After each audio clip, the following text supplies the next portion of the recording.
Hello, and welcome back to the video lecture series for Introduction to Data Programming using Scala. This is our last video in the chapter on linked lists, and in this video we're going to write a linked list based queue. So just like in the last video, we took our stack and re-implemented the stack using a linked list instead of an array to store things. Now we're going to do the same thing with a queue. Now of course the queue is fundamentally different from the stack in the sense that, well, we add things at one end of the queue, we take them off at the other. And the question once again is, do we need the full power of a doubly linked list, or can we get by with a singly linked list? And to answer that, well, first we should say, can we do this with a singly linked list? So what do we need to do? Well, we need to have a front and a back of the queue. And the front of the queue, things will only be removed. And at the back of the queue, things will only be added. And the question is, can we pick the head and the tail to match those operations? So what can we do at the head? Well, we just saw with the stack, when we made the head the top of our stack, this end has the ability to both add and remove. Okay, so this could be the front or it could be the back. What about the tail? Well, as we discussed in the last video, on the tail you can efficiently add new elements. Okay, we did that for our append method, but I can't efficiently remove methods from this side. So in other words, this cannot be the front, or this cannot be the front of our queue, because I can't take this off. It isn't easy to dequeue an element from this end. So I make the head into the front of our queue and the tail into the back of our queue, and we can use a singly linked list. So once again, we don't have to step up to the full doubly linked list. So let's go and let's put this in code. Once again, we're going to implement the trait that we wrote previously, in this case the myQueue trait, and I want to make a new class for a list queue. And the list queue will take a type parameter of A, and it will extend myQueue of A, and we'll put in our methods here. Okay. Just like with the stack, I need to have a node class in here. And my node, I'll start off with vals again.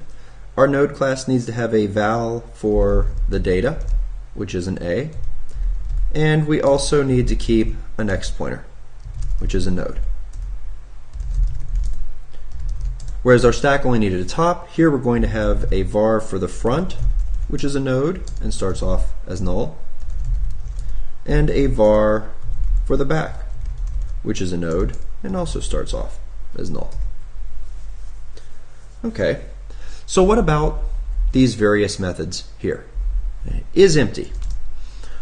Well, how would we do this? It turns out that if either front or back is null, then is empty is going to should return true. Normally, if front is null, back should also be null. So it really doesn't matter which one we pick. Though it turns out there is a subtle bug that you can introduce in a list-based queue if you aren't careful about this. So our peak, what does peak do? Well, peak is supposed to return the value that you would take off next, so the thing at the front. So this should return front.data. Dequeue needs to return the same value that we had for front. So we want to remember this, val ret equals front.data. And then I'm going to return ret. And in between those two, I need to move front forward. So this actually looks exactly like what we had for the pop method. Front equals front dot next. Okay. Because the front is pointing to the head of our list. And our last method here, enqueue, should add something to the back of the queue. So we're going to say that back.next equals new node of the data that we're adding, and turns out null because it doesn't link to anything and back equals back dot next. Okay, we have an error. This is a real error. It's the fact that we're doing a reassignment to val. Turns out that while in the stack we're able to make both of these vals, in the queue we have to make the next pointer a var because we are changing it when we link something new onto the back of the queue. Okay, so first glance this looks just fine. We should go ahead and we should test it. Okay, so what we'll do is we will make a new class for test list queue, and we can open our test array queue, and just like we did with our stack, I am going to copy out the entire contents of that and paste them over here and change the word array in its 4 occurrences to list.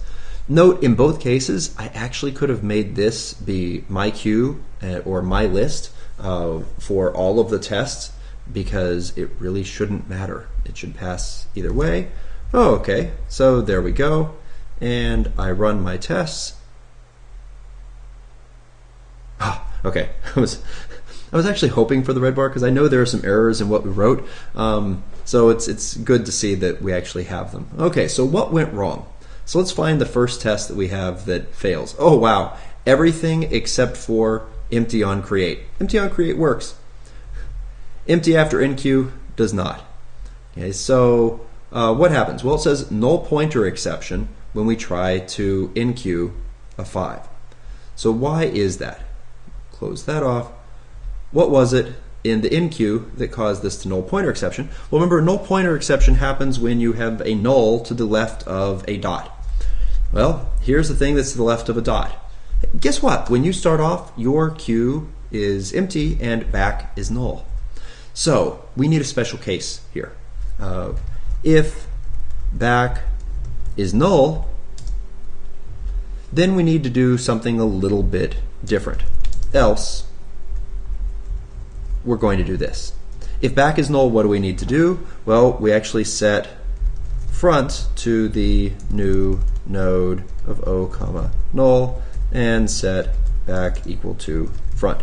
Because I just added one element, it's the only element that I have, and so now I am hoping that that will fix that particular error. Fix that error. In fact, not only does the non-empty after enqueue work, the enqueue dequeue 100 works, the enqueue dequeue 3 works too. Okay, so this method, which just enqueues 3 things and then pulls them off and they come back in the same order they went on, that works fine. So does the one down here, which enqueues 100 things and pulls them off. But the one in the middle doesn't. The fact that this returns an error to us indicates that we wrote at least a reasonably good test here. Why does this not work? Okay, well, so what's happening? It enqueues 3 things, and then it dequeues 3 things, and then it checks for an is empty. And note that the error here is on this line. There was a null pointer exception on list queue right here. We did a dequeue, and it says front.data. Okay, so what's going on here? This is after, so we enqueue 3 things, we dequeue 3 things, it got to here, it then enqueued 3 more things without crashing. Not necessarily correctly, but without crashing at least. And then as soon as it dequeued, it crashed. And it crashed with a null pointer exception on this line, which if you look at this line, hopefully starts to jump out to you. Oh, that means front's null. Okay. So what happened there? Well, note that our check here for setting, so there are basically 2 things wrong with this, and it turns out we can fix either one. The real problem in some ways is the fact that when I dequeue the last element off of my queue, front gets set to null. Because when I take off the last element, its next is null, and so it sets front equal to null, and then we return a value. But that's a problem because when we come up here, we're only checking to see if back was null for doing this special case. So I wind up with an empty queue, but this check right here doesn't say it's empty, and so I don't do this special code. The best thing for me to do here is if front is null, set back to null.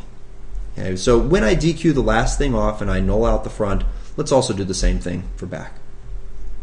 And then we come up here, we run it, and we pass all of our tests. Okay, so our list-based queue is a bit more complex than list-based stack. Then again, the array-based queue is also more complex than the array-based stack. We can pull up the code for our array-based queue and see that, sure enough, turns out that the length of the code for these two is very similar. This lacks the code for doing growing, but it does include code for a special case here and down here for handling things. And it does have the overhead of it allocates a node every time, but it never has to do a large copy. So that is a comparison of an alternate way of storing that. And that's it for this video. And we'll see you again soon.